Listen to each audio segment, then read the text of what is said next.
Have you seen those photos? If you Google the Causeway, they come up. I've seen them on Instagram everywhere, and I've always wanted to try it. It's not that far from where I live, but for some reason, I never could get it figured out. The logistics seemed complicated, but they aren't at all. So I'm going to tell you exactly what we did. I think the official name is the Island Line Trail, but I've always heard it called the Causeway or just the Burlington Bike Path.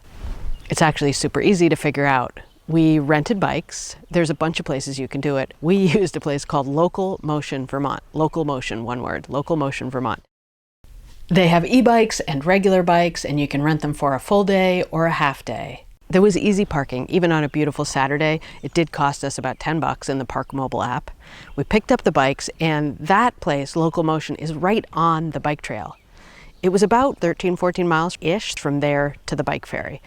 The bike ferry runs continuously. There's a little gap in the causeway, and that bike ferry takes you and your bike to the other side of the gap. They have a suggested donation, $10 round trip, $5 one way, but it's optional. From there, we rode to a classic outdoor snack bar where we had an incredible root beer float, because after a bike ride like that, it tastes so good.